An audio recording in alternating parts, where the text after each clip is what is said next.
Serial ये रिश्ता क्या कहलाता है में आने वाला है एक बेहद बड़ा और चौंकाने वाला ट्विस्ट जो पार्थ, वैष्णवी, रियो और करण की जिंदगी को पूरी तरह बदल कर रख देगा।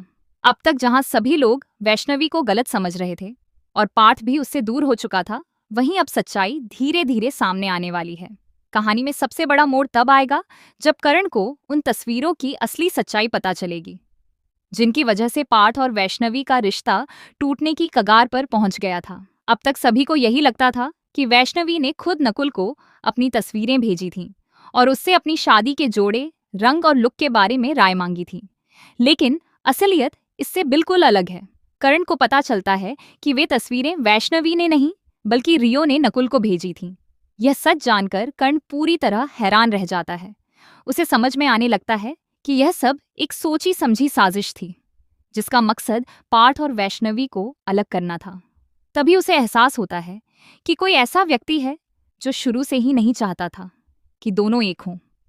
कर्ण पहले से ही रियो के व्यवहार को लेकर थोड़ा शक कर रहा था।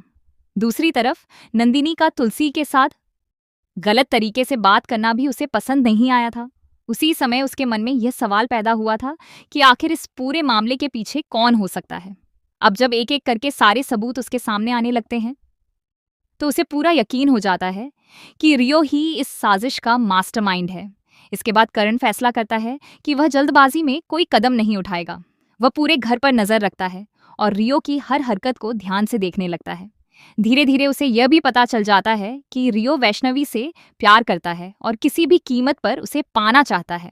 यही वजह है कि उसने पार्थ और वैष्णवी के रिश्ते में दरार डालने के लिए यह पूरी चाल चली। सच्चाई जानने के बाद कर्ण सबसे पहले पार्थ से बात करने का फैसला करता है। वह उसे अकेले में बुलाकर सारी बातें बताता है। कर्ण पार्थ को समझाने की कोशिश करता है कि किसी भी रिश्ते में भरोसा सबसे जरूरी होता है। अगर उसे वैष्णवी के बारे में कोई गलतफहमी हुई थी तो उसे पहले उससे बात करनी चाहिए थी। बिना सच जाने किसी नतीजे पर पहुंचना सही नहीं था। लेकिन पार्थ अभी भी पूरी तरह से मानने को तैयार नहीं होता।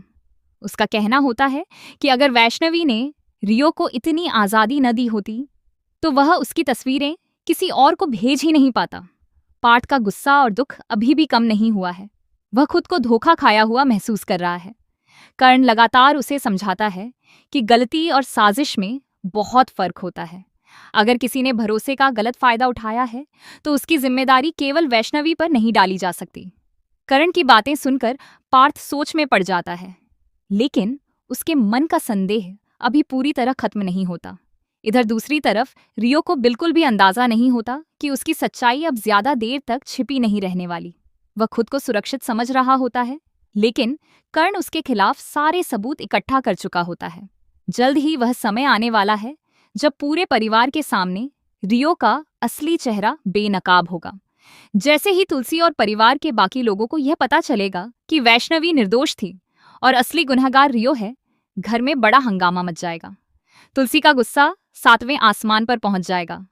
नंदिनी भी हैरान रह जाएगी कि जिस व्यक्ति पर उसने भरोसा किया वही इतना बड़ा धोखा दे सकता है। सबसे ज्यादा भावुक पल तब आएगा जब वैष्णवी की बेगुनाही साबित होगी। वह लंबे समय से गलत आरोपों का बोझ उठा रही थी और अब आखिरकार उसे न्याय मिलने वाला है। वहीं पार्थ को भी अपनी गलती का एहसास होगा कि उसने बिना पूरी सच्चाई जाने वैष्णवी पर शक किया और उससे दूरी बना ली। आने वाले एपिसोड्स में दर्शकों को जबरदस्त ड्रामा, भावनात्मक पल और कई बड़े खुलासे देखने को मिलने वाले हैं। अब यह देखना बेहद दिलचस्प होगा कि क्या पार्थ और वैष्णवी फिर से एक हो पाएंगे या फिर रियो की साजिश उनके रिश्ते को हमेशा के लिए बदल देगी। मोर अपडेट्स के लिए चैनल को सब्सक्राइब करें, वीडियो को लाइक करें और अपनी राय कमेंट सेक्शन में जरूर बताएं।